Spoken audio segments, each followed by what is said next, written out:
Welcome back, dear viewers, and with our guest. As you know, art can be more than something we look at. It can be something we feel. Our guest today uses art as a language of calm, presence, and of course, self-connection. She is a Kuwaiti artist who explores lines, patterns, and initiative drawing as a way of reconnection with the inner self. So please join me to welcome our guest, the lovely Mariam Albaqer, a Kuwaiti artist. Welcome to Kuwait. Good morning, Kuwait. Hi, thank you so much, Mariam, and I'm so happy to be here with you, and thank you for having me. Well, it's our pleasure, because we like to have with us here in Good Morning Kuwait, Kuwaiti artists, and also, let's say, permanent figures here in the society. So let's start with the first question. For viewers, as you know, how are you discovering yourself in art, and what draws you that kind of passion, or let's say craft? Actually, I describe myself as an art lover of art and its beauty. I like many kinds of art. Yes. Drawing, music, cinema, movies, and also photography. Yes. The kind of art I'm drawing is considered mainly as an abstract. Yes. And is mainly depending on drawing patterns and lines. Yes. I use actually black pigmented markers, and sometimes I add colors to add some life to the drawing. Well, that's interesting, but as you know, I studied English literature. Part of our study was to study arts and, let's say, paintings. Sometimes art is kind of self-exploring, if not external kind of exploring. You explore yourself in a way that you are expressing your feelings, your emotions, and of course your ideas. My second question for you, my dear Mariam, is how did it all start?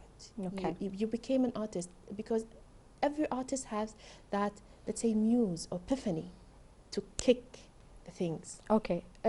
Actually, it started early when I was in high school. I took some elective courses from the art subject, and it was all about the decorative design. And this kind of subject introduced me to many kinds of patterns and how we can connect them together and how we link them to history and culture also. And also I noticed how my eyes captures patterns and lines everywhere, not only in art, even in furniture, on carpets, or sometimes, most of the time, on nature. Yes. So nature is one of the biggest inspiration for my art. Yes. After that, I stopped when I entered university, busy with studying and everything, and then I was drawing from time to time. But I came back exactly in Corona time, in pandemic. Yes, the Corona time, everything happened during Everybody tries to do something and find his hobbies and returning back and coming back to do what they like to do. Well, that's amazing. As you said, during Corona, everyone expressed, let's say, emotional instability. But how did the art, let's say, first drawing, help you to personally stabilize your emotions and, let's say, manage stress? Because everyone felt under the stress during Corona. Of course, it was a difficult time for most of us. Yes. So I started to realize how drawing patterns and lines makes me feel more relaxed and calm, and how it shifts my mood to the better one. I start also to recognize how when I'm drawing, how I'm in my own world, concentrating on what I'm doing right now. Yes. And focusing on it. Also continuing to express my feelings and how to reconnect with my emotions. That's amazing, because we need that kind of anchor to keep us stable in reality. But now let's talk about your art. Okay. You are specialized in initiative and neurographic? Yes, neurographic art. Neurographic. Tell me more about it. I draw lines and patterns most of the time, and neurographic art is one of that kind of art that it's a form of art that combines art, psychology, and mindfulness. Yes. It is used to stimulate new neural pathways and also to promote emotional well-being. It was developed in 2014 by a psychologist called Pavel Paskarev. He's Russian. And it involves creating an abstract neuron-like lines and patterns, and then transforming them into a visually calming and pleasing artwork. Yes. How it starts, it's working by drawing free-flowing lines in the beginning, and then that can cross each other, and in those intersecting corners we have to round them. So we round those intersecting corners to soften them and to give them more fluidity and connection, like our neuron cells in our brains, how they are connected. Yes, just to like each the other. brain waves and neurons are connecting and, let's say, completing each other. But tell me about that kind of drawing. I heard that it doesn't follow any kind of structure or rules. It's basically about freedom. As you said, we draw lines and curves. Freely, without any rules, without any strict rules or steps. And that's what I like about this art and why I chose it. Yes. Because I hate to follow strict rules, actually, especially in drawing. Freedom will make you express what you feel inside, and how to express your feeling. Yes. So there's no limitations. No, strict rules will make you more stressed and trying not to do mistakes. Exactly. So it's okay. You know, in our life we are always searching for perfection, and we want everything to be perfect. And following the rules. At least in drawing, let's give ourselves a break to be free. To be free and do whatever we want without thinking of doing mistakes. And even if you do a mistake, if you did a mistake, you can easily fix it by, if you are making the line, you can make it more thicker, or you can use this mistake as a highlight for an idea of your drawing. Something. Yes, that's why it's not necessary sometimes that you have an idea what you want to draw. Sometimes you don't have any idea. Isn't that the main idea of art, to create something from nothing and to build your own rules? You said it's based on freedom, no strict rules, but at the same time you are, let's say, bathing a new path of a new art that is modern art for freedom. You just express your emotions, and sometimes emotions can be the best and most beautiful kind of art. Yes, you don't know how I feel when I feel that I'm separated from the world and engaging in what I'm doing right now. Amazing. It is something nice.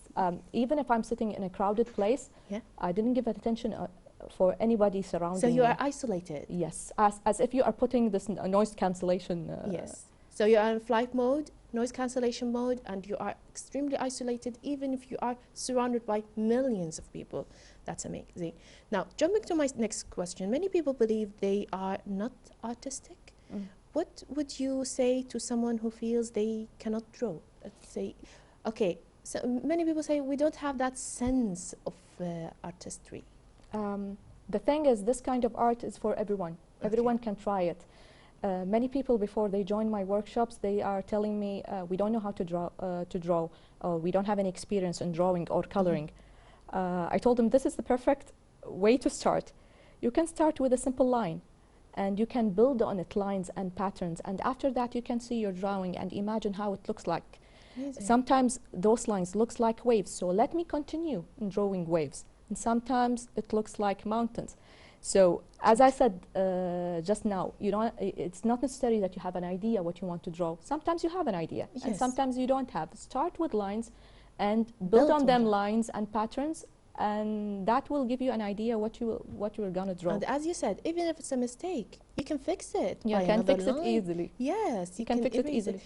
There are many artists and many famous paintings where originally a mistake, then they erased it and built something on it.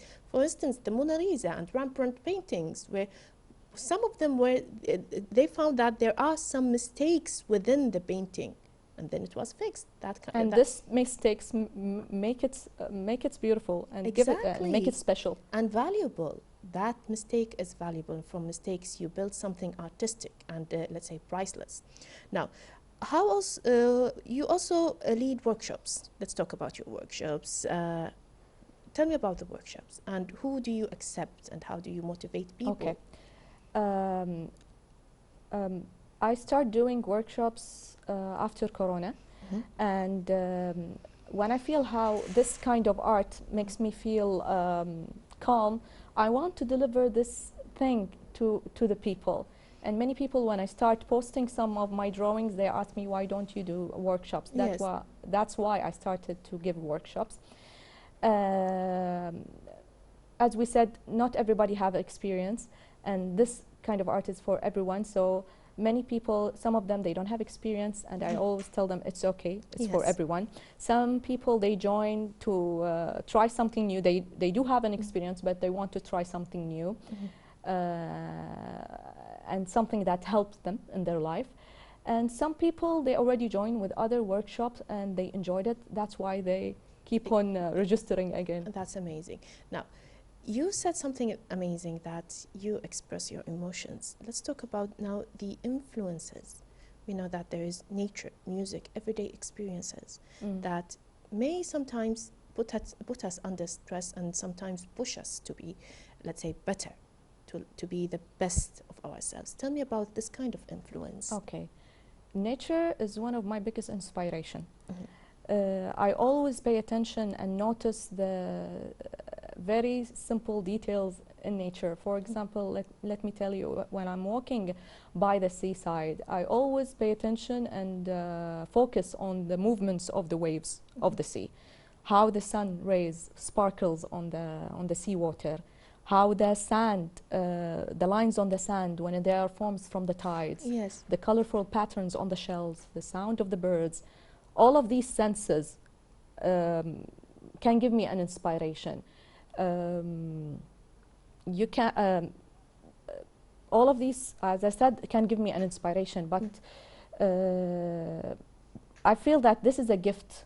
It's not everybody can see these details of nature, Exactly. the simple details. Simple details. People don't pay attention to simple natural details. They are taken by technology and other people. And they are always in a hurry. And are always in a hurry. Yeah. Yes. For the music, sometimes while I'm at home, sometimes I try to play music. It makes me more engaged while I'm drawing and make me to express what I feel and make the experience more better while drawing. And because this kind of art doesn't need any specific big tools, so I can take them with me wherever I go. Yes. They are with me, my drawing notebook, in a tote bag, my drawing notebook, my pencils. I'm not using pencils, I'm using markers immediately. Some people, they said, no, we cannot draw immediately with the markers. We it's want permanent, a pencil. Yeah, we want a pencil. And that's the purpose of this kind of art. I want them to explore. And I want them to start directly, freely. Don't put yourself on a pressure. Take the risk. Yeah. So it's very easy. You can draw anywhere, anytime. If you are if I'm sitting in a cafe, I'm in a garden. Sometimes even while I'm sitting in the car waiting for my son to go out from school, so I can take it wherever I go with me. So it's easy to carry, let's say, hobby. Yes. Yes. So it's more like journaling, but with paint. Yes. Okay. Now we talked about the influence. We talked about, let's say, the workshop that you have. But tell me about the feelings that you give people to rediscover themselves, especially that you are also a kind of an influencer, helping people to rediscover themselves through art. How does that make you feel? Makes me happy and satisfied, actually, because I hope always in the people, when they join the workshop, I always hope that they feel the peace within themselves. They feel that they are feeling that they are relaxed and calm and separated from the world surrounding them. Yes. When I see them engaging in what they are doing, I feel so happy and satisfied that what I feel is already delivered to them. Yes. And that's a very nice thing to see in the participants when they are engaging. Some of the participants, one time, the time is finished and she didn't. She wasn't engaging, and she wasn't aware on what everybody is leaving, and she's still drawing. Yes. And I was gathering my things because the time is done, but I leave her while she is drawing. Exactly. Suddenly, when she sees that there is no noise, nobody. She's back to reality. She's back to reality. Oh, the time is, we are finished. I told her yes. But I leave you because I know that you are now in your mood and you are so happy. Well, that's amazing. You give people, let's say, a kind of satisfaction with themselves because they are relieved. This is like their safe haven, and let's say this is their comfort zone. They can experience once or twice a week away from everyday distractions. But now we reach the final question. Where do you see yourself, Mariam, as an artist in the future? Do you think that this kind of art will evolve to be called a kind of modern art? For the beginning, when I start doing it, because you know, people, they always say that art is either you are drawing a landscaping or portrait, and this is something new. Yes. I'm starting something new, and after seeing many people doing it, I feel it's spreading. Everybody's knowing about it. Yes. So alhamdulillah, I'm doing workshops. Maybe I will see some of my drawings on products. I did some collaborations with one of the Kuwaiti brands. We printed some of my drawings on T-shirts and pullovers. Maybe in the future I can do my own brand. Nobody knows. No problem. Maybe you will have your own exhibition. Yeah. Inshallah. Inshallah. Mariam Albaqer, a Kuwaiti artist. From Mariam to Mariam, I wish you all the best, inshallah. Thank you so much. Because every Mariam is creative and artistic, and you will have, believe me, take it from me, you will be something in the future. Thank you so much, Mariam. Thank you. It's our pleasure. I'm so glad to be with you today. Well, it's our pleasure, and we hope to have you again or to see and visit your exhibition and explore your painting. Inshallah. Inshallah. Thank you so much. It's our pleasure. Now, my dears, we move from the studio to street art and graffiti. Turn city streets into living canvases expressing culture, emotions, and social messages. Along with street performances, they bring creativity and energy to urban life, making the city vibrant and memorable while connecting individuals' expression with the community. More details in the following artistic report.